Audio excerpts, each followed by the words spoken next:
Bueno, nos ha reunido aquí, evidentemente, la presentación de este libro, Más allá del más allá. Yo creo que los que estáis aquí pueden ser por dos razones. Bueno, por tres razones. Una, porque estimáis y admiráis a Enrique tanto como yo. Eso por una parte, los que lo conocéis. Por otra parte, porque os interesa el tema de la vida más allá de la muerte.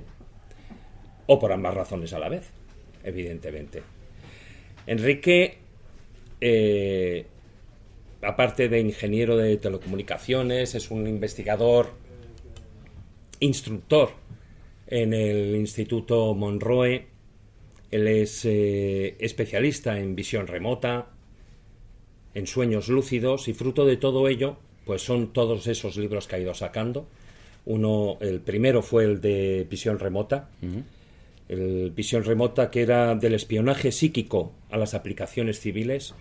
Luego vino el de los sueños lúcidos, luego la incubación de los sueños, y ahora más allá del más allá, con el que, bueno, yo creo que no es que rice el rizo, sino que cierra un ciclo de estos tres últimos libros y que abre una puerta no tanto al más allá, sino a la especulación y a ciertas investigaciones que a mí, alguna de ellas me ha sorprendido francamente.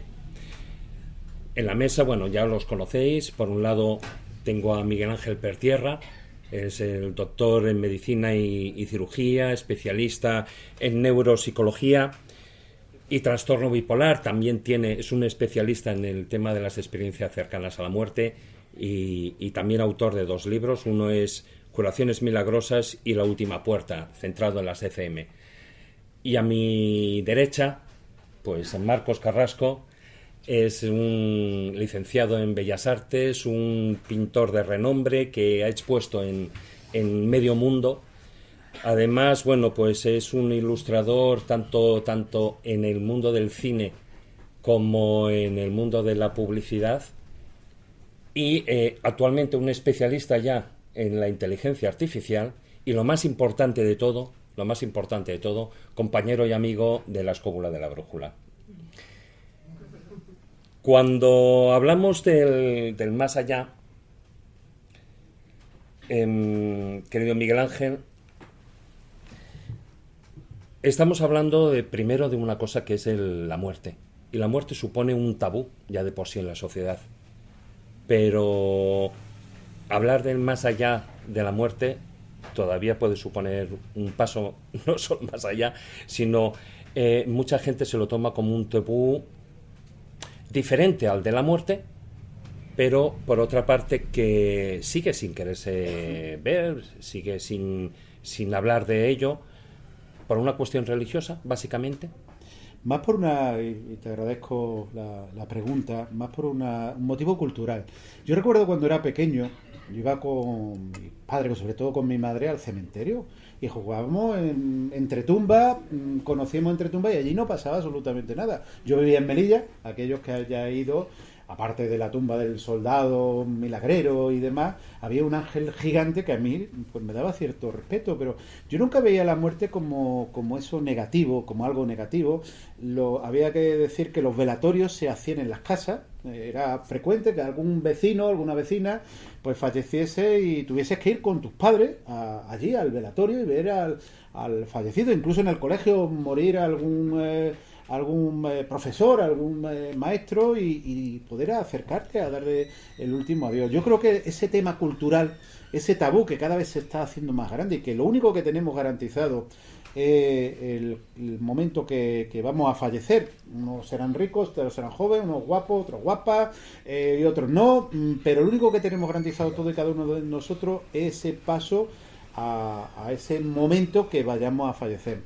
Este libro, y me va a permitir Enrique que te haga un poquito promo, cuando Enrique me dijo, oye, mira, ¿por qué no me hace el prólogo, yo se lo agradecí, lo primero muchísimo, porque además sabe que lo admiro por su obra literaria y por todos sus trabajos, pero me pareció una recopilación maravillosa de distintas visiones de ese paso al más allá, de ese paso a ese otro momento, porque yo a lo largo de mi vida, de mi trabajo, he visto muchas personas pues fallecer, tener su último hálito vital, pero te das cuenta de que cuando, y no solo por la investigación, experiencia cerca de la muerte, sino por esos momentos de personas desconocidas, personas muy conocidas que han fallecido de mi mano, que hay algo, tiene que haber algo, y además las investigaciones nos indican algo, que hay algo después de ese momento, de ese finalizar. Y con el libro, pues la verdad, en muchos elementos que ha escrito aquí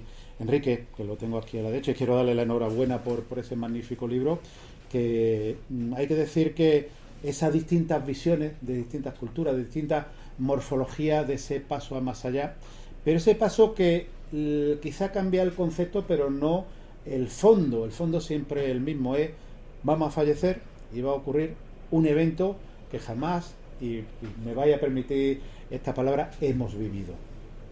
A ver, tú eres especialista en experiencias cercanas a la muerte. Hoy en día se siguen haciendo, evidentemente, muchas investigaciones al respecto. Eso sería una primera parte de lo que... una pequeña parte de lo que se habla en el libro, pero para situarnos a día de hoy, ¿qué certezas tenemos basándonos en las experiencias cercanas a la muerte?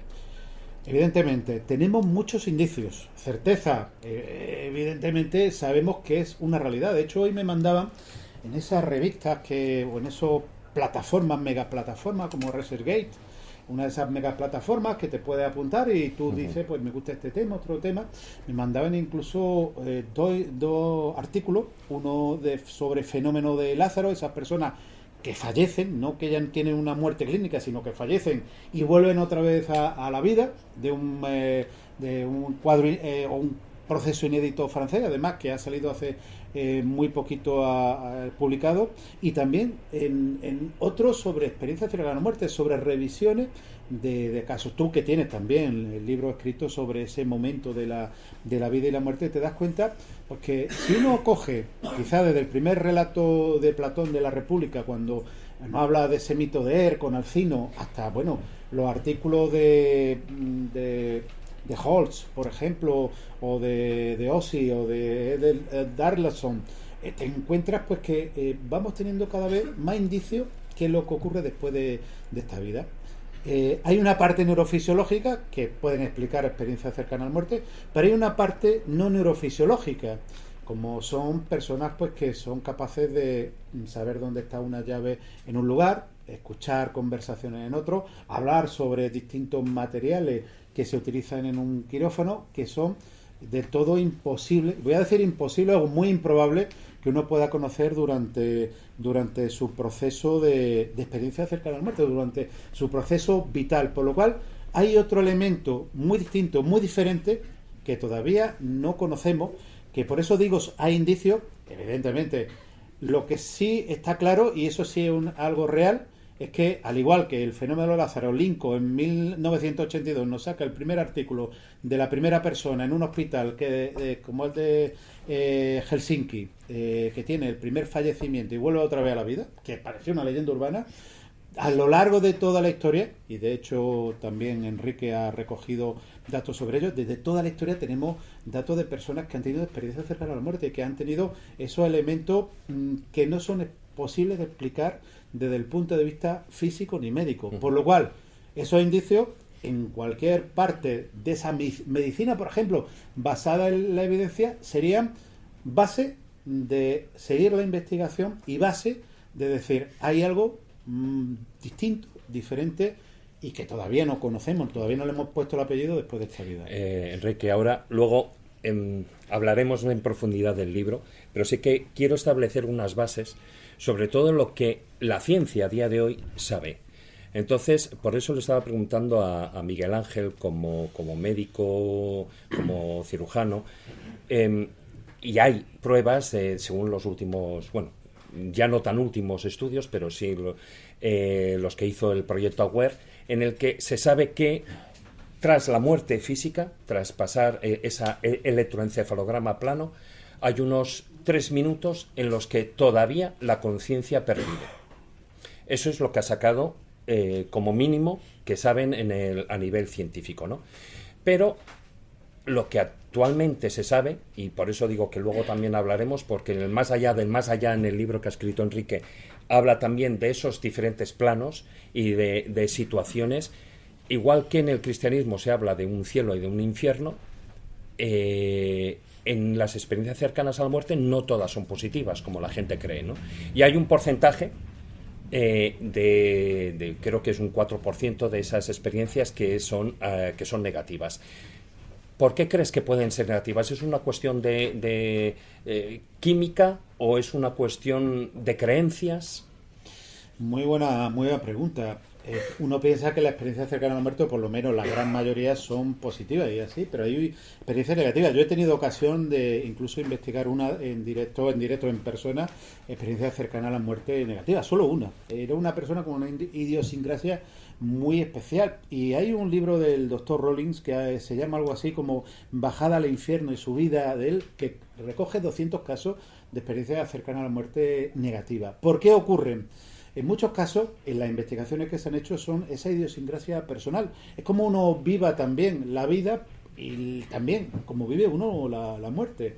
Hay personas que, y yo, por ejemplo, en el caso que tuve ocasión de investigar, era una persona que podía haberlo tenido todo y por su forma de ir por la vida se le fueron quitando cosas hasta que se le quitó hasta su propia vida. Él ayudó a quitarse su propia vida. Parece esa idiosincrasia personal en la que hace acercarse a esa experiencia negativa, aunque hay personas que no tienen tampoco esa experiencia.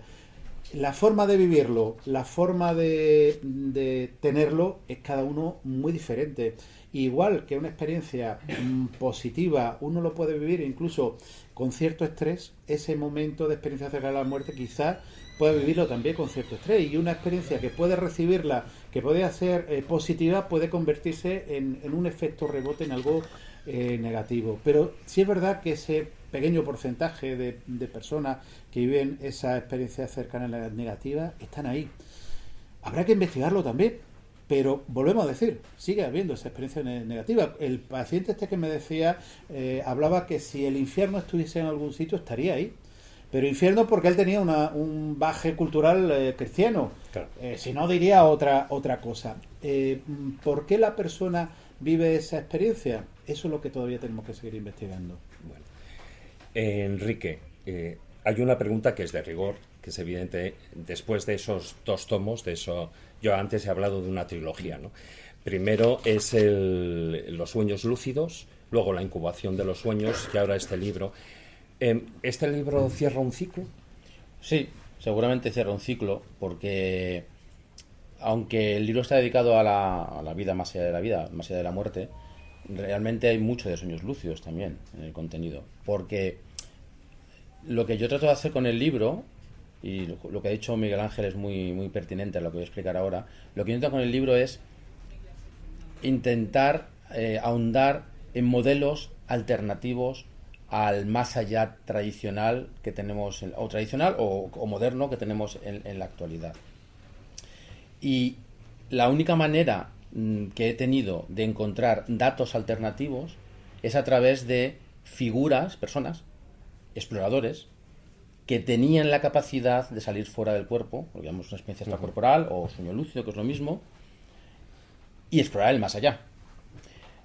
En el libro hago una primera parte del libro en la que yo exploro los modelos que hay antiguos, los modelos antiguos del más allá, en los que eran bastante pesimistas, por cierto. Los modelos del más allá de Sumerio, por ejemplo, babilónico, eran tremendamente lóbregos, era un lugar oscuro, polvoriento, donde la gente iba independientemente de lo que de la conducta moral que hubiera tenido en vida. O sea, claro, porque en esa primera parte lo que haces es como un estudio comparado de lo que es la visión de la muerte en las diferentes religiones. Eso es. Entonces, ahí se va viendo cómo la cultura del momento está influenciada muchísimo sobre el modelo del más allá. Es decir, la información que nos dan los modelos antiguos no es fidedigna, porque como digo está teñida Claro. pues eso, del comportamiento moral, del control social que querían las élites en cada uno de los momentos, ¿no? Es verdad que en la Edad Antigua hubo muchos casos de personas, como yo llamo, exploradores, que a través de estas experiencias fuera del cuerpo, gente que tuvo un gran reconocimiento incluso en la literatura, ¿no? Había un tal ¿cómo se llama? Hermótimo en Grecia, que era muy famoso porque entraba en una especie de catalepsia y salía fuera del cuerpo y exploraba el más allá, ¿no? Hasta que un día su mujer, mientras estaba fuera del cuerpo, le quemó el cuerpo para que no volviera. Entonces, no volvió nunca, ¿no? Eso lo recogieron los escritores griegos, ¿no? Eso lo recoges en el libro, pues, sí. Como él había un montón. Es que no sé si me atractivo mirar al público. Sí, mírales a ellos. Como este hombre había mucha gente. Pero esta gente eran verdaderos buscadores sinceros. Lo que pasa es que lo que nos ha llegado de ellos también está teñido por las influencias culturales del momento y por lo que las élites querían que supiéramos de lo que era el más allá. Con lo cual tampoco nos vale porque, aunque su intención era buena, estos exploradores, su historia ha sido tergiversada, ¿no? Entonces por eso me fijé en los exploradores modernos, que tienen menos posibilidades de haber estado influenciados por... Entonces cogía a los mejores. Cogía a Swedenborg, a Robert Monroe, a Carlos Castaneda, a Peter Novak y sobre todo luego profundizaremos un poquitín más Tíbet, ¿no? en el tema de esos exploradores modernos, pero dentro de esos exploradores antiguos o en la antigüedad, lo que hacían, venían a confirmar en gran medida lo que las religiones planteaban. Las religiones plantean, grosso modo, una misma idea, quitando posiblemente Mesopotamia, que bueno, pues que el futuro que nos espera tras la muerte es como muy lóbrego, muy triste, lo peor de lo peor, ¿no? Pero el resto de las religiones nos plantean un mundo en el que si eres bueno vas al cielo y si eres malo vas al infierno, básicamente, ¿no? Todas. ¿Hay alguna que se salga del tema? No, la influencia, como dices tú muy bien, empezó con la parte sumeria babilónica, en el que no había nada que hacer, no había ni siquiera un juicio, y fue progresando hasta las últimas religiones, las del libro, o vamos a llamarlas así. Sí, las tres religiones. Empezaron en Persia con una especie de juicio de las almas, que también, bueno, en Egipto, y eso se quedó ahí, en una separación entre buenos y malos, cada uno con unas pautas de conductas distintas dependiendo de la cultura, pero se acabó. Entonces, no hay ninguna posibilidad en los modelos tradicionales de que el ser humano pueda elegir el destino después de la muerte. Te voy a hacer una pregunta dos veces. Primero ahora, que es, refiriéndome a estos exploradores antiguos y a las religiones, es ¿cuántas vidas tenemos? Ese es otro de los Por eso separo, y tú lo hablas en el libro, ¿no?, de lo que son los exploradores en la antigüedad de los exploradores modernos, y que son dos visiones no tanto antagónicas, pero sí diferentes. Diferentes, eso es. El libro, justamente, los 5 modelos alternativos que propongo son 5 personas, vamos a llamarlos así, porque hay uno que no es persona, que es un grupo, que es el budismo tibetano, que tienen una idea distinta a los modelos tradicionales, tanto en el concepto de la reencarnación como en el concepto del tipo de vida que llevamos después de la muerte.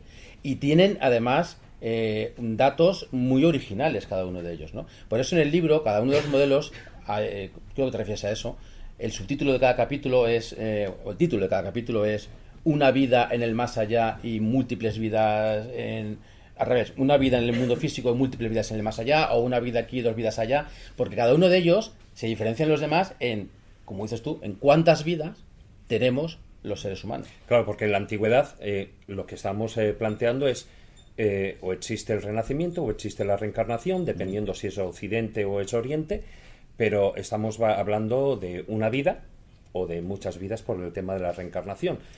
Eso es con lo que son los exploradores antiguos y es lo que van descubriendo, por decirlo de una manera. Pero los modernos, ahí ya iremos entrando en todos esos diferentes puntos de vista, ¿no? Has hablado del libro de los muertos tibetano, que es una de las opciones, pero es muy diferente también al libro, que es el Bardo Todol, es muy diferente del libro de los muertos egipcio. Sí, tiene componentes... Que mucha gente, digo, porque lo puede confundir. Sí, ¿no? bueno, incluso, a ver, la base del budismo es... Bueno, una de las ideas bases del budismo referentes al más allá, del budismo tibetano, sobre todo es la reencarnación.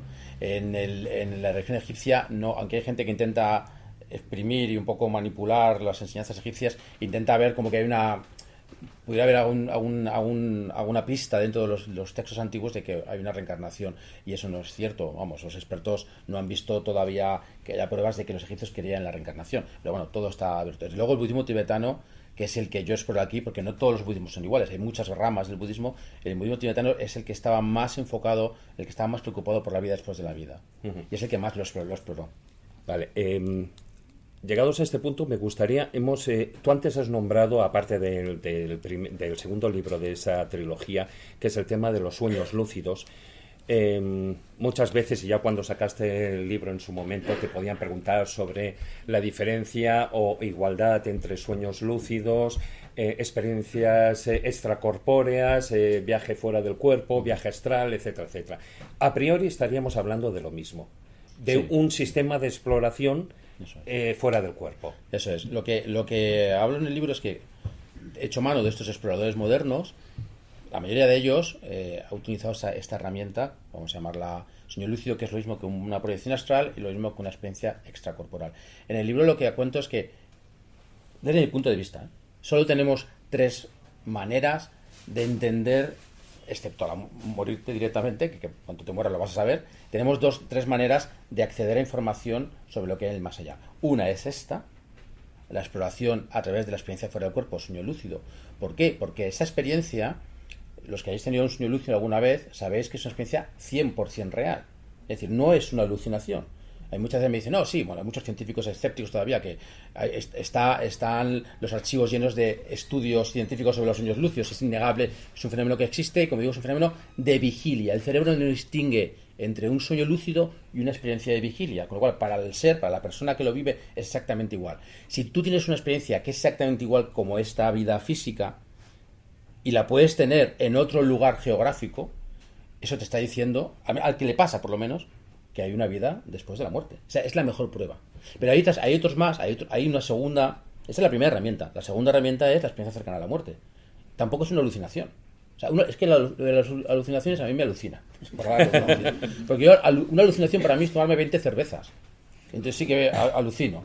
Pero es que una experiencia fuera del cuerpo o una experiencia cercana a la muerte no es una alucinación. Claro, el que lo ve desde fuera y lo analiza desde fuera y dice, sí, seguramente serán procesos del cerebro, pero es que es absolutamente real. Pero es que hoy en día tenemos aparatos para saber que no es una alucinación. Exactamente. Las rememoraciones precisamente, Claro. tanto de resonancia magnética, tanto de la electroencefalografía. O sea que podemos saber si es que la persona ha alucinado o no ha alucinado. Tú hablaba sobre los recuerdos de esa conciencia de 3 minutos, pero sabemos que el último recuerdo que puede estar recogido son las ondas gamma, y sabemos que cuando uno emite ondas gamma está recordando algo, ondas delta está recordando algo, y que nuestro cerebro, cuando recuerda algo, si es visual, nuestro cerebro en la parte posterior, en los lóbulos temporales y los ganglios de la base, donde la parte más profunda, si nos metiésemos un pincho a través de donde está la mandíbula y otro en la cabeza, en medio, aparte de la hipófisis, está los ganglios de la base, y los ganglios de la base, los que están todos nuestros recuerdos, por lo cual eso sí podemos saber que no estamos teniendo una alucinación. Claro.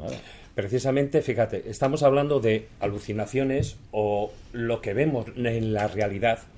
Y bueno, aquí tenemos a Marcos, que es especialista en plasmar lo que ve y lo que, bueno, y también lo que uno pueda imaginar, ¿no? Evidentemente, Marcos, aparte de la portada, dentro del libro has incluido un montón de, bueno, hay varias ilustraciones, pero Marcos, más allá del tema de la ilustración, es que también es una persona que está muy metida y es un buscador, como digo todos. Yo creo que todos aquí, los que estamos en la mesa, en la presentación, somos buscadores en el tema de los sueños lúcidos.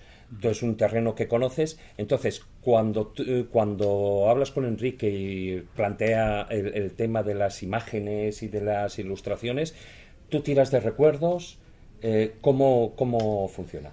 La verdad es que yo con Enrique lo que hice es, por favor Enrique, déjame que te utilice como mi laboratorio, puesto que yo, vamos, siempre, pues, como a vosotros todos los presentes que estáis aquí, y todos los temas del misterio pues me han encantado siempre y tal, pero una cosa es, bueno, pues que puedes dibujar sobre ello porque te lo han contado, y otras que tú en tu familia alguien te cuente una experiencia cercana a la muerte, como fue la de mi madre, que fue días antes de su óbito, que me la contó. Nunca me había referido a nada de esto, y fue una experiencia cercana a la muerte, pero del libro, es decir, túnel, luz al final.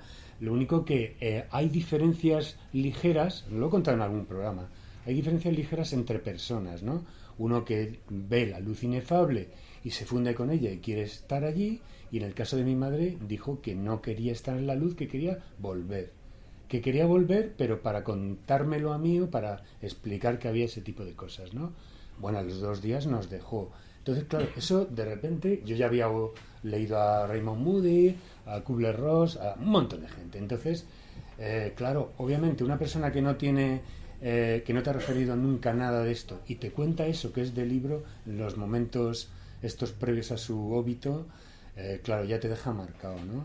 En la cuestión de los sueños lúcidos, yo tuve un desdoblamiento que es precisamente este que aparece en la portada. A mí me dice Enrique, joder, que a veces las ilustraciones que tú haces respiran, joder, como una autenticidad. Bueno, a mí me pasó accidentalmente, yo no sabía qué me estaba pasando, pero tuve un desdoblamiento en la habitación y me encontré pues al lado de un foco, como si te encuentras al lado de esos 3 focos que hay ahí, y digo, ¿yo qué hago aquí? O sea, y de repente estaba desdoblado. Cuando me di cuenta qué era lo que pasaba, yo no me veía a mí mismo, había una pared y estaba la cama en el otro lado. Entonces, ¿sabes esa succión que te hace el cuerpo? Cuando te das cuenta de eso, tienes un miedo atroz y de repente tuve una parálisis del sueño que no me podía ni mover. Dije, ¿qué me está pasando? Yo no sabía qué me estaba pasando. Que normalmente cuando las personas tienen esto por primera vez y no recuerdan ni han oído hablar de esto, pues no tienen eso de esa secuencia de movimientos, de empezar a mover un dedo, tal, poquito a poco, hasta entrar en que das órdenes de tu cerebro al cuerpo para poder moverte. Entonces, claro, cuando Enrique me dijo, estoy escribiendo este libro y trata sobre esa aglutinación de esa serie de ejemplos que ha puesto, y me dice 2, que es Emanuel Swedenborg, que me ha dejado alucinado porque yo no lo conocía el caso. Conocí a Carlos Castaneda porque me empapé de sus 12 libros. Además tiene una serie de referencias a la muerte como consejera, que yo he vinculado pues con una actividad que estoy haciendo ahora mismo, que es la meditación budista, que lo que son los lamas te acercan al momento de tu muerte. ¿Mediante qué? Mediante una meditación. Son meditaciones muy profundas, lo que ellos llaman absorciones en la meditación, que te acercan al samadhi.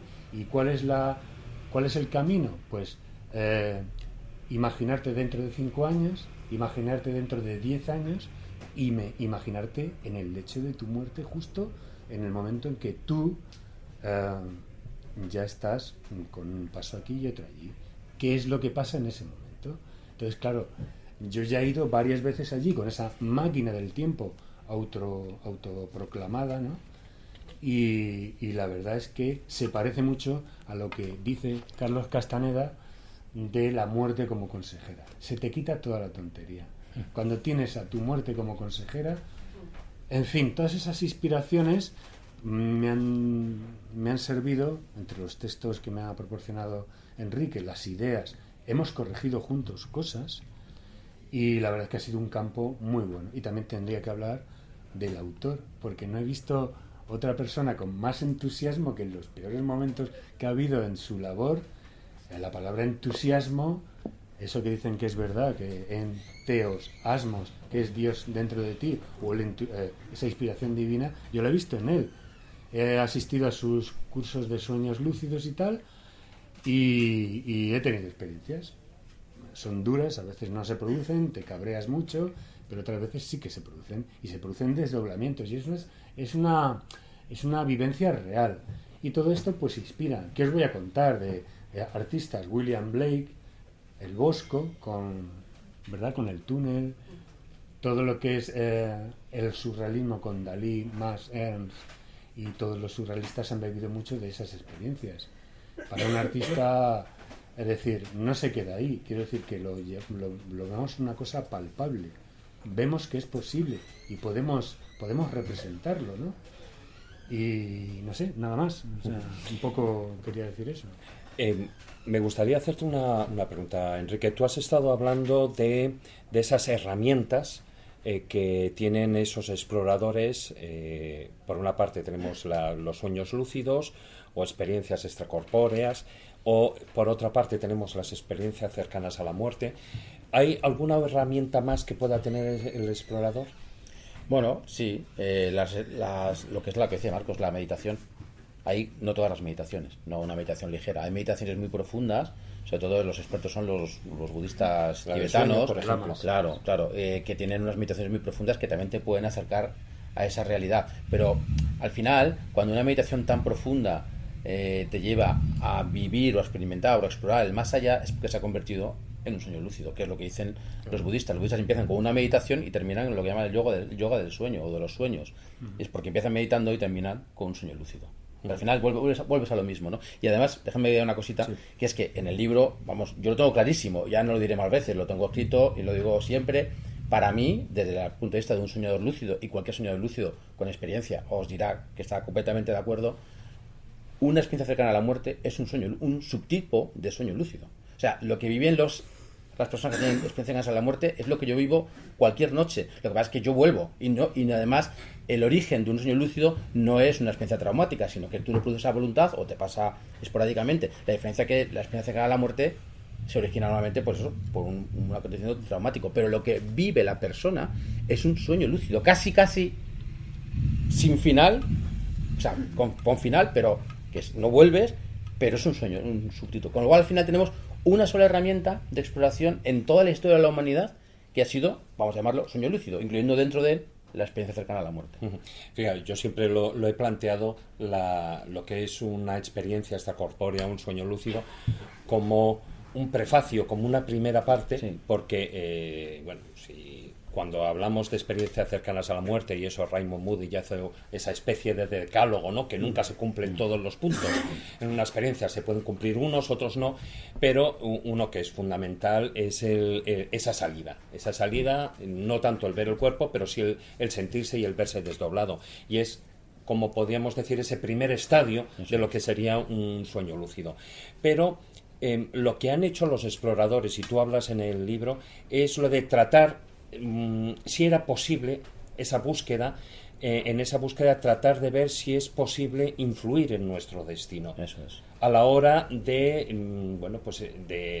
pensar en ese más allá, porque cuando tú antes decías hay una vida presente pero otras muchas vidas fuera o no, tú eso lo vas desglosando en el libro dependiendo de cada uno de esos exploradores. Eso es, la clave del libro es que el modelo actual que tenemos, vamos a empezar al revés. El modelo actual del más allá que tenemos, el modelo moderno, es una mezcla del modelo tradicional, cielo e infierno, para que nos entendamos, con un montón de teorías o información pues, que han venido pues, de la teosofía, de autores como Raymond Moody, Michael Newton, toda esta gente. Entonces se ha hecho un cajarajal ahí, que de repente hay un modelo que todo el mundo asume como que es cierto, luego llega la película Ghost y todo el mundo llora y todo el mundo asume que la muerte es, te mueres, llega el túnel, llegan los familiares, te abrazan, te llevan a un sitio, seres de luz, te cuidan, te limpian, no sé qué, te purifican, luego aprendes, luego libro de la vida, luego no sé qué, luego ves tus padres, los eliges, tal, te borran la memoria, que es una putada por cierto, te borran la memoria y vuelves a nacer en otro cuerpo. Así, ese es el modelo que tenemos todos,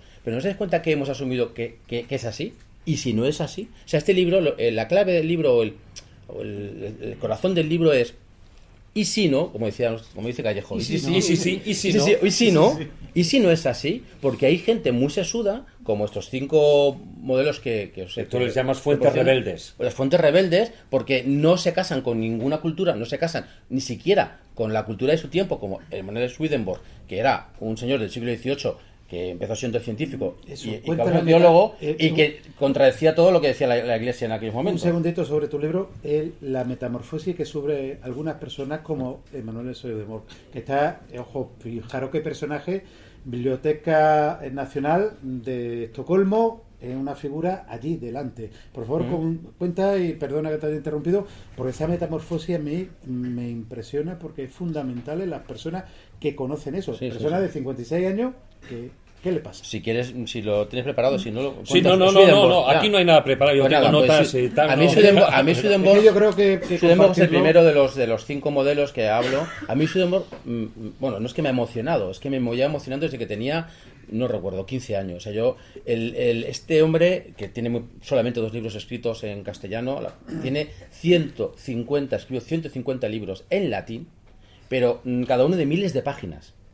O sea, una barbaridad. Y todo ello, la mayoría de ellos relacionados o bien con la interpretación de las escrituras o bien con la exploración del más allá. Ese hombre, como dice el doctor, fue un hombre, es un genio. O sea, Jorge Luis Borges, William Blake, todos han sido, mucha gente ha estado influenciado por este señor que no se casó con las ideas que en el siglo XVIII se tenía del más allá en la iglesia. Se arriesgó mucho. Él, por ejemplo, negó De hecho, hasta su padre, la Trinidad. su padre era obispo. Era obispo. Obispo, sí, era un obispo. Entonces, él es verdad que se crió, lo cuento muy brevemente, él se crió en un ambiente muy religioso, su padre era obispo, pero un obispo que estaba muy en desacuerdo con el protestantismo que había en aquella época en Suecia, no lo he dicho que era sueco, y entonces Swedenborg. Sí, exactamente. Y entonces su padre era de una rama que se llamaba pietista, que en aquella época el luteranismo daba mucha importancia a la fe y no a las obras, ¿no? Decían que esto no tiene que ver con el libro, pero bueno, lo explico porque es interesante. Se pensaba que con creer en Jesucristo y creer en las Escrituras ya tenías todo hecho. Podías ser muy bueno, muy malo, muy avaricioso o un asesino, pero si creías en Cristo estaba salvado. Y sin embargo la Iglesia Católica no, da mucha importancia a las obras, incluso más que a la fe, ¿no? Entonces este hombre, el padre, sí era de la rama pietista, que sí creía en las obras. Entonces Swedenborg se creó un ambiente distinto, religioso, y además su padre creía en la interacción entre los hombres y los seres sobrenaturales. Tuvo una experiencia de jovencito que creyó que le salvó un ángel, se cayó a un molino y cuenta una historia, el padre. Entonces él se crió ahí, pero él rechazó toda esa tradición y se hizo un auténtico científico de la época. Era la época de las luces, era el siglo XVIII, empezaba el racionalismo, la ciencia, ya como la conocemos ahora mismo, y él tuvo una progresión, como dice el doctor, apasionante, su vida es apasionante, de ser un científico muy reconocido, muy borde, muy poco amigable y bastante... Porque no era un científico, No, era el el científico. científico. O sea, él era... Academicista total. Él Tenía un ego importante. Un ego inmenso. O sea, Sí, él sí, de los no, que se no- caen no del ego y tenía se amigos. matan. De hecho, no tenía amigos. Los O que sea, se no tenía caen del amigos. ego y se O sea, era matan. todo lo contrario a lo que ahora concebimos como un ser un poco espiritual, ¿no? Entonces este hombre creía que todo lo podía explicar a través de la ciencia. Y se peleó con todo el mundo. Bueno, no voy a explicar la historia porque está recogida en el libro, un breve resumen de su biografía, que os aconsejo que leáis con detenimiento porque es muy bonita. Y tuvo un día, pues eso, una especie de crisis, ¿no? Se dio cuenta de que no podía explicar todo, la vida, el más allá, Dios, con la ciencia. Y empezó a tener experiencias espontáneas espirituales, lo que llamó él iluminaciones. De repente veía un fogonazo de luz y entonces tenía una idea genial y la plasmaba y tenía sueños cada vez más premonitorios, sueños que interpretaba, total, que fue teniendo una progresión hasta que pasó de ser de un científico a ser prácticamente un teólogo que dejó prácticamente su vida acomodada para vivir una vida humilde en una cama dura, sin calefacción, porque quería vivir lo más austeramente posible, porque creía en lo que hacía y se dedicó con lo que él define como estar en el espíritu, pero que cualquier explorador moderno os dirá que es un sueño lúcido, porque habla de que le ocurría cuando se levantaba, cuando dormía, se despertaba a mitad de la noche o al final del día en un estado duerme vela y salía de su cuerpo. Con esta habilidad que tenía, que es un sueño lúcido de libro, se dedicó a explorar el más allá y lo exploró con una mente lo más vamos a decir neutra posible, aséptica, porque de hecho, como digo, todo lo que él descubre del modelo de lo que hay en el más allá contradice en muchos aspectos a lo que decía y lo que dice la Iglesia, tanto protestante como católica, ¿no? Entonces él trata de buscar qué podemos hacer en vida para alcanzar un mejor destino. Y este objetivo es el que tienen los 5 modelos. Es decir, qué podemos hacer aquí para buscar un destino más seguro en el otro lado. Esto es una de las cosas que me ha fascinado del libro de Enrique, que en algún momento te dice que, analizando los 5 o 6 modelos que estudia, que nosotros podemos modificar esa realidad. De hecho, cuando hay una experiencia cercana a la muerte de distintas culturas, el lama tibetano te cuenta qué es lo que ve o o lo que es, o un árabe te puede contar, o un cristiano te puede decir que concretamente Swedenborg tiene esa visión con los ángeles, porque es cristiano, católico, bueno, católico no es cristiano. Sí, entonces, claro, dices, qué capacidad para modificar, o sea, el discurso modifica tu realidad, con lo cual tú puedes modificar ese más allá, como personas que tienen una vida disoluta, delincuentes, tal y cual, y pueden tener un final terrible, ¿no? Un más allá terrible, ¿no? Entonces, una de las ideas más alucinantes que he visto en el libro de Enrique es la posibilidad de cambiar tu más allá, ¿no? Eso es, decidir dónde, porque el destino de los seres humanos, según todos los modelos, es uno, el que sea, ¿no? Cielo, infierno, pum, pum. Pero no podemos hacer mucho más, ser buenos. ¿Y qué es ser bueno? O sea, es que es un poco... es que es muy relativo el ser bueno. Al final tienes que conformarte con llegar allí, si Dios o quien sea, la fuente, decide que vas a un lado o a otro. Pero dices, no. Que Dios no tiene nada que ver, que está ahí, pero que no decide, que eres tú, el que aquí en vida construyes lo explico en el libro, un segundo cuerpo, y según lo que vas haciendo, al final cuando llegas allí, tu cuerpo es como un imán, acaba siendo atraído por lo que a ti te gusta, y al final la gente va al infierno porque le gusta el infierno, y le gusta torturarse, tortura a otro, y el que va al cielo es porque le gusta el cielo, porque ha hecho cosas buenas y tal igual, ¿no? Entonces, es que es un concepto distinto. O por ejemplo los ángeles, ¿no? El concepto de ángeles hasta su época, incluso ahora, es de un ser superior, vamos a llamarlo, entre Dios y los hombres, ¿no? Es lo que dice la Biblia. Sin embargo, Swedenborg, que puede haber dicho, sí, lo que dice la Biblia, yo soy cristiano. No, él decía, no, es que yo hablo con los ángeles y me han dicho que son personas. Sí, pero que han muerto y que no iba al cielo. Fíjate, voy a la representación del ángel en la cuestión artística. En la Biblia no aparecen los ángeles con alas. Total, que si uno está imbuido de esas imágenes de la pintura del Renacimiento, de su cultura en la que aparecen seres sobrenaturales con las alas desplegadas, luminosos, con túnicas y tal, pues se encuentra con eso. Claro. Es decir, con lo cual, eso es una ecuación que te da pie para a ver en qué modo y modelo nos proyectamos a esa otra realidad. De todas formas, hay una cosa que dice también en el budismo tibetano con el bardo Todol, que te están diciendo ese momento de transición. Pues todos los lamas más avanzados te dicen que hay que luchar contra la inconsciencia, y esto es prolongación de la vida. Es decir, estamos hablando de que ahora mismo la mayoría de las personas vivimos en una gran inconsciencia, metidos en nuestros líos, nuestras redes sociales, etcétera, etcétera.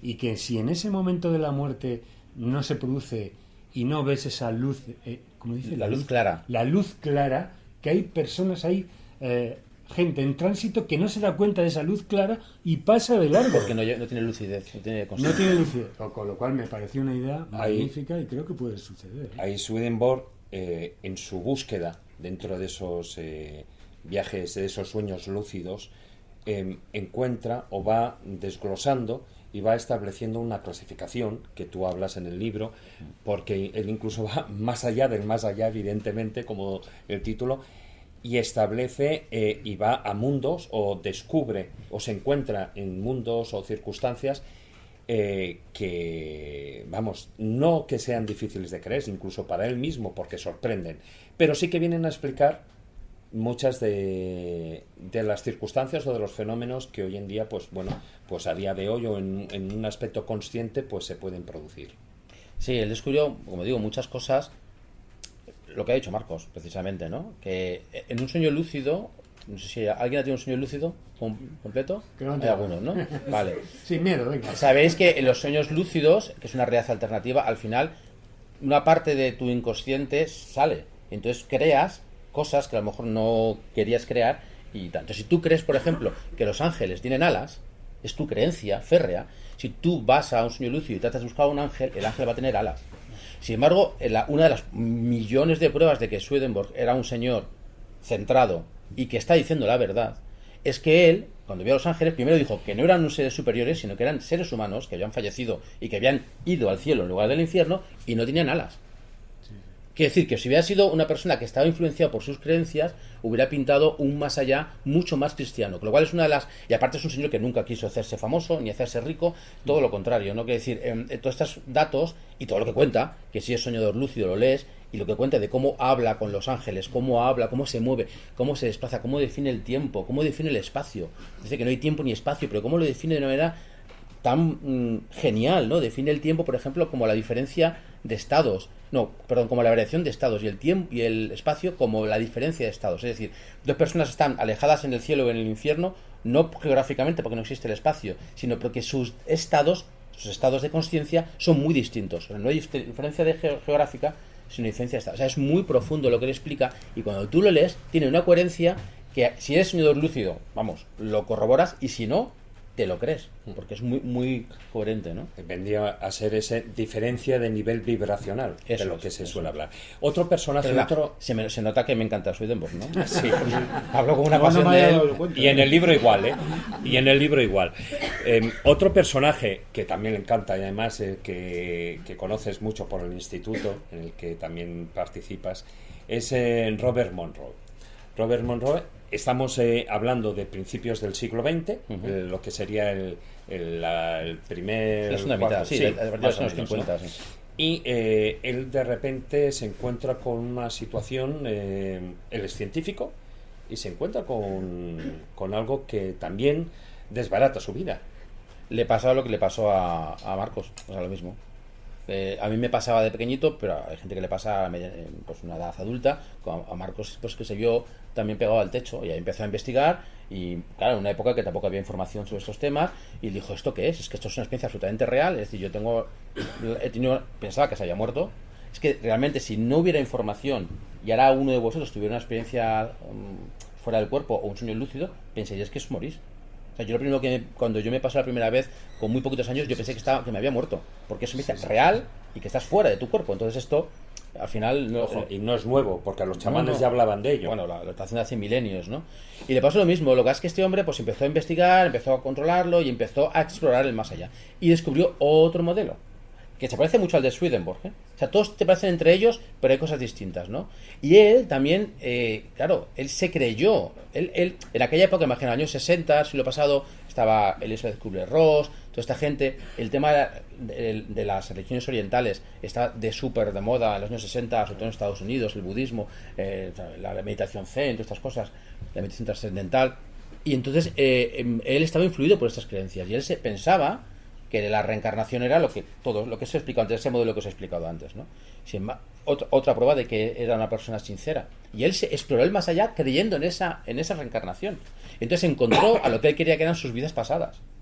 Y digo, esto corrobora, porque él luego tuvo pruebas de que esas vidas pudo comprobar por ciertas cosas, ¿no? Que luego visitó lugares, bueno, por no entretenernos.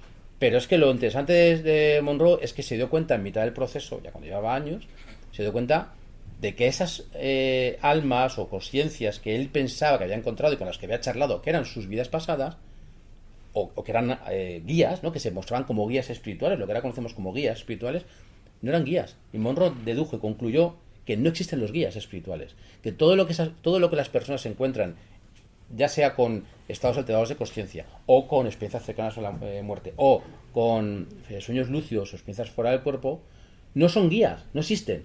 Son tus vidas pasadas, que te están ayudando a despertar, ¿vale? Una cosa así. Entonces, él dedujo que lo que había es que todos tenemos un conjunto de vidas pasadas que están pululando por ahí, pero que no eres tú.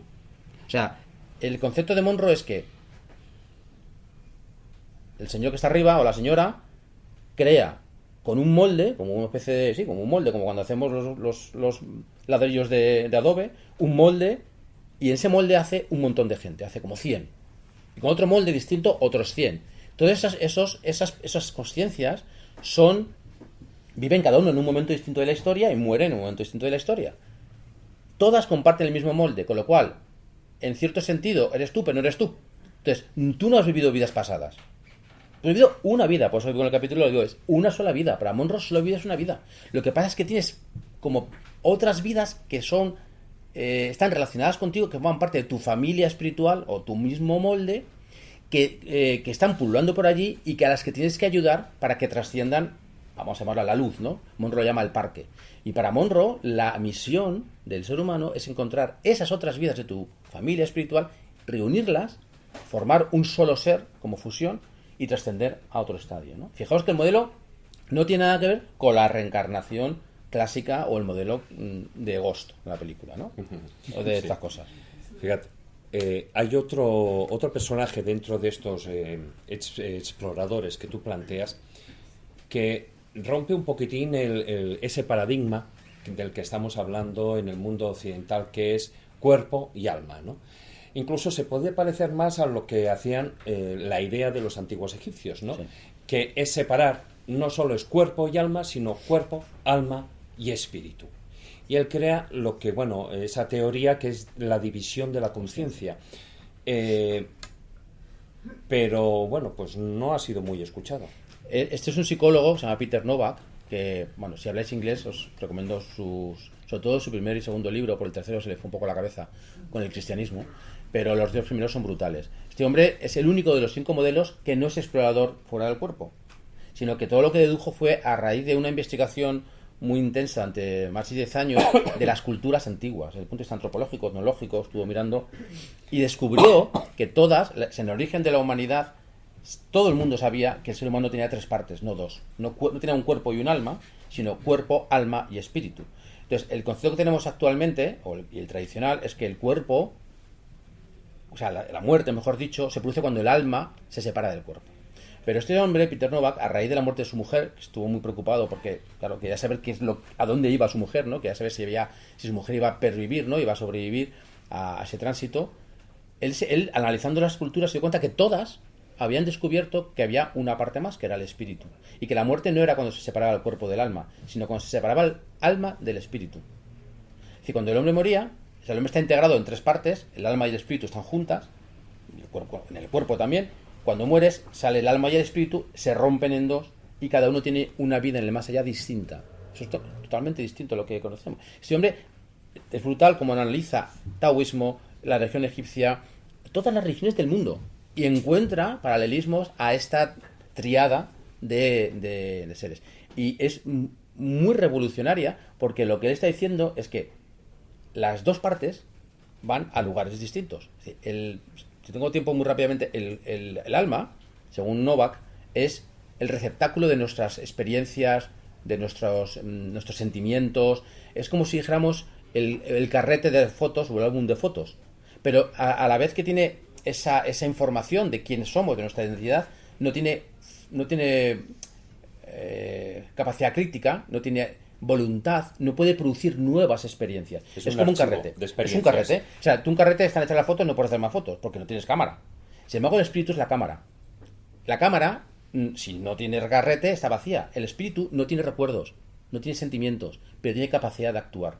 Entonces, cuando se separan, lo que ocurre es que el espíritu, que es la cámara, se queda ahí atontada porque dice, no sé quién soy, porque ya no tengo recuerdos, y los recuerdos están ahí pululando. Esto es la persona, lo que es el alma, sí que vive una existencia fantasmal, lo que dice Novak, es decir, acaba viviendo, se crea un mundo, que es lo que conocemos como las personas que están en el otro lado, y que están pululando allí y están rumiando sus recuerdos, y crean un mundo que siempre es el mismo, es como un bucle, que lo entendamos, ¿no? Entonces, tenemos un espíritu y un alma. Cuando ese espíritu se da cuenta que está incompleto y que necesita un carrete, lo que hace es que se fija en el mundo físico y dice, me voy a otro cuerpo. Y en otro cuerpo consigo un nuevo alma, un nuevo carrete vacío para ir haciendo fotos y rellenar el carrete. Y entonces es como que se reencarna, ¿no? El espíritu. Pero claro, se queda el alma aquí, flotando por ahí. Cuando vuelve a morirse, en el segundo vez, otra vez produce otro alma.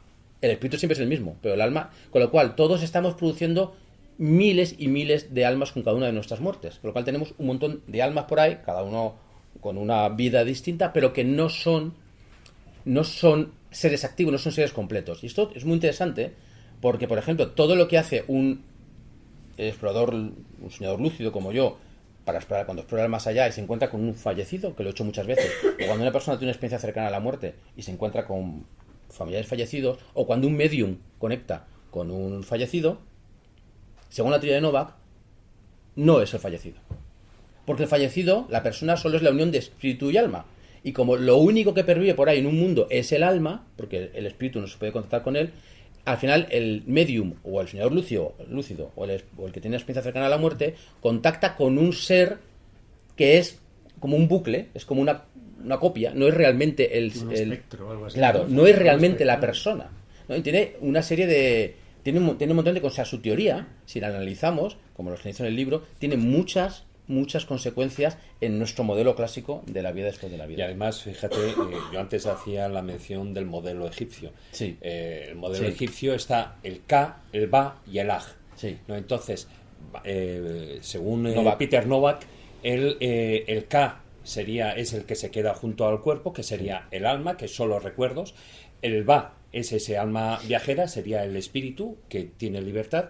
Y el Aj sería la unión Eso es. de los dos, es decir, esa esencia que para volver a ser el cuerpo, que por eso los antiguos egipcios momificaban para que Claro, cuando eso se es. creaba el Aj, Eso es. entonces regresaba y el cuerpo, bueno, el ser tenía una segunda Es que vida, no olvidemos que todo lo que estoy contando, cada uno de estos autores dice cómo, o sea, dice, yo lo explico en el libro, hombre, si quieres más datos hay que explorar más dentro del propio autor, dice cómo evitar esto. Por ejemplo, Novak, en este caso, explica cómo hay que evitar que cuando mueras el alma y el espíritu se rompan. Por eso los egipcios buscaban la unión de los dos para formar el Aj, ¿no? Y dice Novak que de las pocas civilizaciones que mantuvo ese conocimiento intacto fue el pueblo egipcio.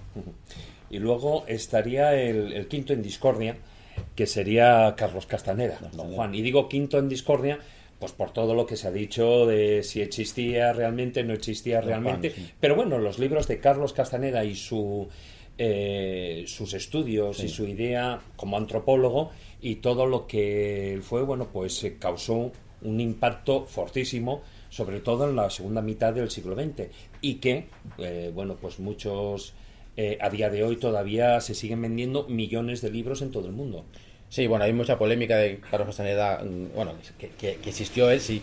Lo Sí, que no, se digo le asistió don Don Juan, la figura de don el Juan. el chamán que le entrenó. Pero bueno, anyway, da igual. O sea, que existiera o no existiera, su trabajo es tan bueno, resuena tanto en mucha gente, y claro, hay que entenderlo bien. Si se entiende mal a Carlos Castaneda, vamos mal. Pero si se entiende bien, tiene una información muy, muy, muy válida. Y Carlos Castaneda, don Juan, que era un chamán que le entrenó, le decía, lo recojo en el libro, le decía, un día Carlos Castaneda le llevó al chamán, le llevó el libro, el Bardo Todol, le dijo, el libro tibetano de los muertos, le dijo, mira, aquí estos seres de estas personas del Tíbet saben mucho de la muerte. Entonces empezó a ojear el chamán, que tenía un conocimiento, teóricamente, de miles de años, transmitido por generaciones y generaciones de chamanes mexicanos, y dice, pues mira, una de las dos, o estos monjes no tienen ni idea, o tienen idea, pero lo han escrito en un libro para engañarnos, o sea, para reírse de nosotros, ¿no? Porque lo que está aquí escrito no tiene nada que ver con lo que los videntes, lo que llaman los videntes en Carlos Castaneda, que son los chamanes que pueden ver la otra realidad, no tiene nada que ver con lo que hemos atestiguado durante miles de años los chamanes mexicanos. Entonces hay otro modelo, que también tiene cosas comunes con el resto de lo que acabamos de hablar, tiene cosas, pero Carlos Castaneda cree, los chamanes mexicanos, según esta cosmovisión, que solo tenemos una vida física y una vida en el más allá. Y además esa vida en el más allá es temporal. Es decir, cuando el ser humano, según los videntes mexicanos, es como un corpúsculo, como un receptáculo, mejor dicho, de sentimientos y experiencias. Cuando mueres, se rompe y esas experiencias salen flotando y el gran águila, que es la fuente que nos ha creado, se lo come, nos devora nuestras experiencias. Por eso nos crea, ¿vale? Entonces lo que dice esta cosmovisión es que ese cascarón, que ya se ha roto, ¿vale? Se ha quedado ahí, no se pierde, sino que el águila lo reutiliza para crear otros cascarones y crear nuevas vidas. Por eso dicen que cuando que no hay reencarnación, pero cuando una persona recuerda una vida pasada es porque realmente el águila ha reutilizado un cascarón desechado para crear una nueva vida, y por eso podemos sentir la vida o las experiencias, algo de esas experiencias de esa otra persona. Es decir, que estamos hechos de material reciclado, vamos. Enrique, una de las ilustraciones que más me gustó hacer fue esa precisamente, Sí. cuando el águila devora el alma, subido encima de un globo terráqueo. Y yo viví todo el fenómeno de Castaneda, pero cuando se produjo, es decir, desde el principio yo veía a la gente que en el metro tenía el libro ese y lo leían, pero a raudales la gente. Bueno. ¿Qué es lo que ha causado mucho resquemor con Carlos Castaneda? Que indujo al consumo indiscriminado de drogas, Bueno, plantas de poder. en su caso, plantas sagradas. Pero es que aquí en España se metió lo que es el LSD, y entonces hubo mucha gente pues que tuvo viajes muy buenos y tal, que les rompió en el intelecto, porque no olvidemos que Carlos Castaneda lo que quería hacer con Don Juan, lo que quería hacer con Carlos Castaneda era romperle el intelecto de alguna forma, mediante plantas de poder, mediante rituales como lo del espejo en el agua que conté el otro día en el programa, etcétera, etcétera. Y entonces, obviamente, cuando todo eso dio resultado, dejó de suministrarle plantas de poder. Recuerdo que creía que ibas a contar la anécdota de cuando Carlos Castaneda va con su libro flamante al brujo Jackie, Don Juan, y le dice: mire, he escrito un libro que era de mi tesis doctoral y ha tenido mucho éxito y tal y cual. Y coge el libro Don Juan y dice: bueno, Carlitos, tú ya sabes lo que hacemos en México con el papel. Sí, sí. O sea que era un tío que lo que te conducía era a perder la importancia personal, ¿verdad? Que era uno de sus lemas, perder la importancia, a tener la muerte como consejera y una serie de rituales que lo llevaban, bueno, en fin, después, más allá de esos 3 libros, ya Carlos Castaneda anduvo solo. Claro. Y Es ya que su legado Don lo Juan, tenemos aquí. Don Juan fallece en 1973 y a partir de ahí, bueno, empieza también parte de lo que es la polémica.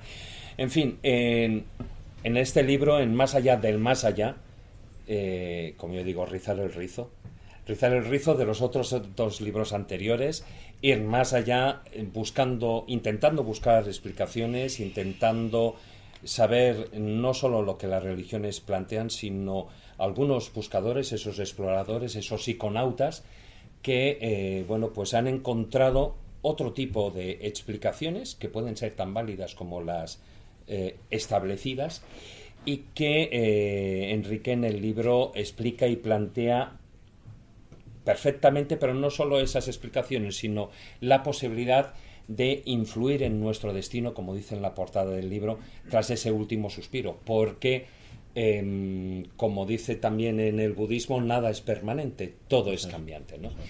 Y como nada es permanente, la tertulia tampoco es permanente, y ahora os toca a vosotros lanzar preguntas, dudas.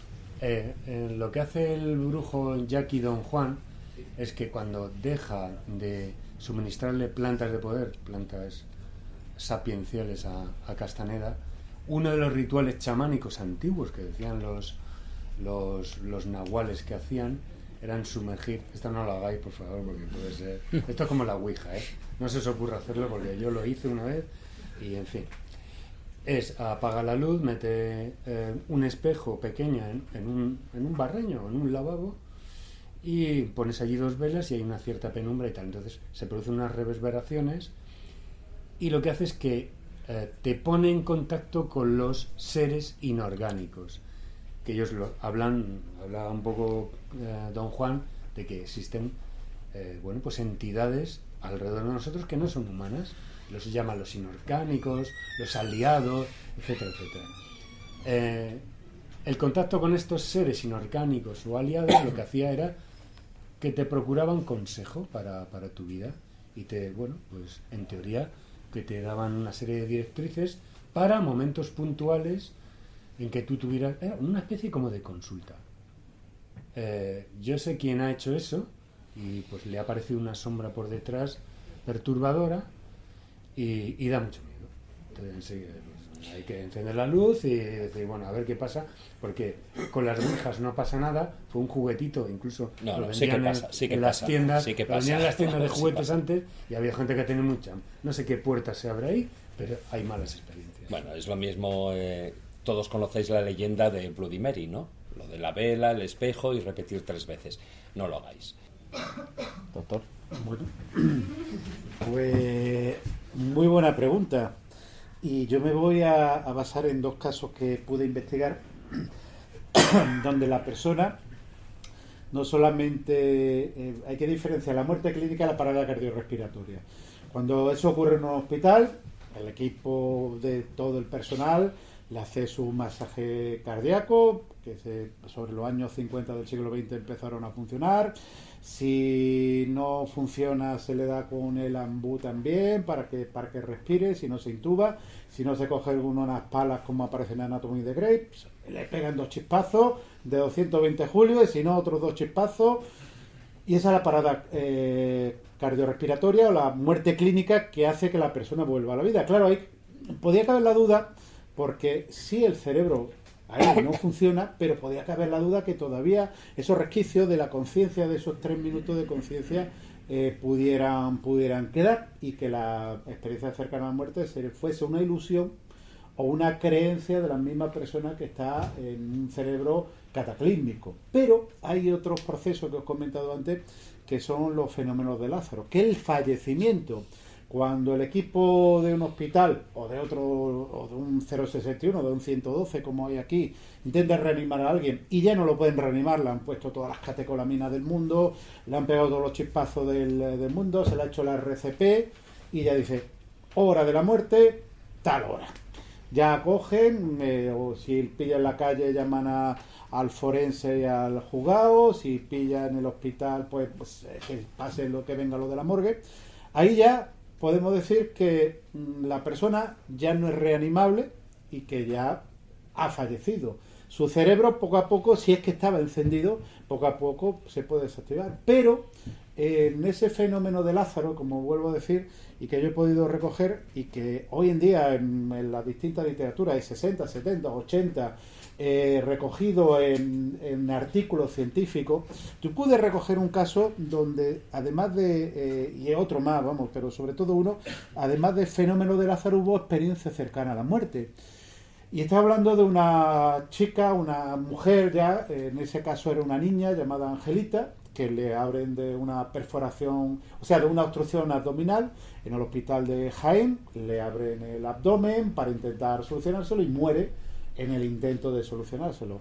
Llaman a la madre para que, como ocurría en los años 50, años 1952, le pongan la ropita antes de que se ponga rígida y la entierren. Prácticamente era lo que le podía quedar. Claro, esta niña, cuando ya pasa una serie de minutos, él llega a la madre, habla con los cirujanos, ya le va a poner la ropita, le da ese besito de vamos a intentar despedirnos de ella. La niña se hace la incorporación, se incorpora, los cirujanos tienen que cerrarla, y las monjas, que al ser, estamos hablando de 1952, Jaén, un hospital llamado San Juan de Dios, hablan de milagro, milagro. De hecho, fue durante toda su vida Angelita la niña milagro. Pero ella cuenta, Angelita, que ella pudo ver pues cómo los cirujanos desistían de reanimarla, cómo su madre se le acercaba y cómo en el momento que la madre le da el beso, hablan esas monjas de milagro. Por lo cual, tiene un fallecimiento, que el cerebro ya no podía funcionar, y de experiencia cercana a la muerte. Pero hay otro caso que recogí, y tenemos tiempo, ¿no? Sí, San José de Costa Rica. Un caso inédito, muy interesante, de una persona que se pone en contacto conmigo, que bueno, empieza a relatarme pues su caso. Hoy en día es un importante abogado de una multinacional muy importante costarricense, que vive en San José de Costa Rica. Con 16 años coge el coche de su padre y se va desde donde él vive a San José en unas carreteras de tierra inmunda, año 1972. Le fallan los frenos del jeep y se estrella. Se estrella con la mala sombra, que tiene una fractura craneoencefálica, la masa cerebral hacia afuera, y él, a partir de ahí, se desdobla y ve desde arriba pues cómo se acercan los dispersos coches, cómo se acerca incluso un coche donde había unos médicos que pasaban en ese momento, que iban en el coche, y, bueno, esta persona está muerta, cómo llega otro coche del ejército, todo eso hasta que deciden que lo van a trasladar al hospital de San José, el único hospital que había en ese momento en esa ciudad.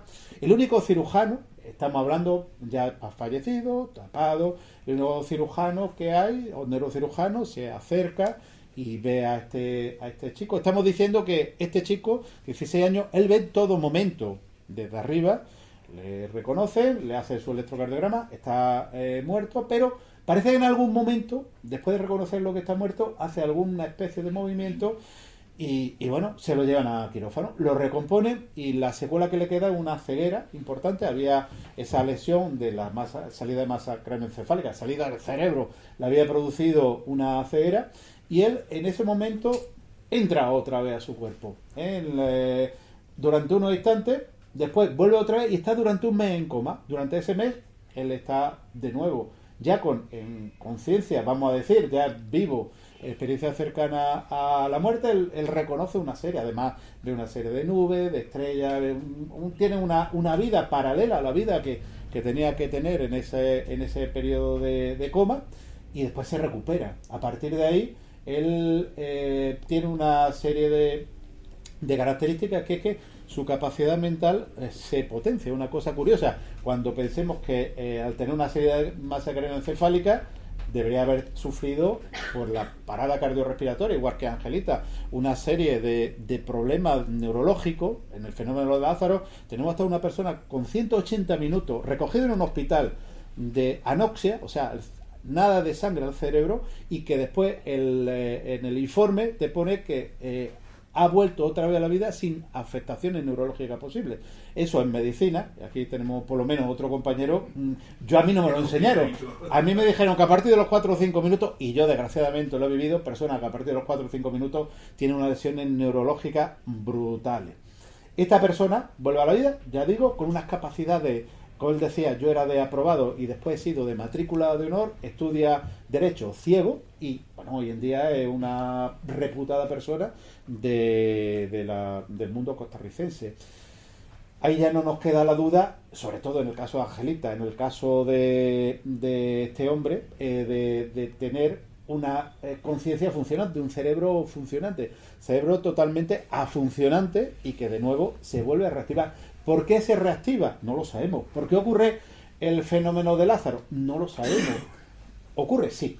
Está registrado, y en estos casos de experiencia cerca de la muerte incluso se sabe personas que están en la UCI cuyo electroencefalograma es planito, igual que el funcionamiento del corazón, que ya no hay ningún movimiento, el cerebro ya ha acabado, pero aún así se reactiva, igual que ocurre en la reanimación cardiopulmonar, que en un momento determinado el corazón pega ese primer salto, y que cuando tú estás allí te da una alegría como cuando ve a alguien que realmente quiere mucho y que hacía mucho tiempo que no veía, porque es poder volver a la vida a alguien que de otra forma hubiera fallecido. Como digo, en ese momento el electroencefalograma vuelve otra vez a funcionar, por lo cual son alucinaciones, como dice doctora Blackmore, que es la gran defensora neurofisiológica. Tenemos muchas más pruebas en contra de que no sea neurofisiológico que sea neurofisiológico, por lo cual, si tuviésemos que tomar una decisión en medicina, un cerebro no funciona, pero aún así tiene, por no sabemos por qué motivo, una actividad, o no el cerebro, o como dice Pim Van Lommel o Peter Fenwick, nuestro cerebro es el receptor y nuestra conciencia se encuentra en otro lado. Exactamente. Pero, ¿cómo se llamaba la doctora? Blackmore, sí, una psicóloga que es muy interesante, porque ella es la gran racionalista, pero cuando le pone ese casco de Dios del doctor Pessinger, que se ha demostrado que no funciona porque tiene tan poca potencia que no estimulaba el cerebro. Y aquí tenemos otro doctor que son estudios, porque intentaron en Uppsala, en Suecia, perdona que me enrolle, intentaron replicar, y una cosa muy importante en medicina, replicar los experimentos, se dieron cuenta que la potencia no era suficiente para poder producir. Lo que Persinger tenía muy buena idea, produce alucinaciones, tú produces un campo magnético en el nivel del lóbulo temporal y produce una especie de epilepsia, pero no había suficiente potencia. Por lo cual, como una doctora que dice que en la experiencia cercana a la muerte son alucinaciones, es capaz de ponerse un casco que no funcione y decir que está teniendo alucinaciones. Yo, para mí, por favor... Pero lo que te decía, que cómo se llamaba, que no la conocía, pero sí, que sí, esa muy mujer interesante. dejará de decir que es una alucinación cuando la tenga. Cuando tenga una experiencia cercana a la muerte, no podrá decir que es una Es alucinación. que ya ha variado. Ya ha variado. Pero eso Sí, es sí. tú eres el protagonista. Hay varios. Si no hay ninguna pregunta, o si hay alguna pregunta, antes de terminar, es que me gustaría decir una cosa. Sí, aprovecha. Sí, aparte de agradecer a todos que hayáis venido, y siento que no hayáis podido sentaros todos porque, bueno, el espacio es limitado, y os agradezco muchísimo que hayáis estado de pie 1 hora y pico ya.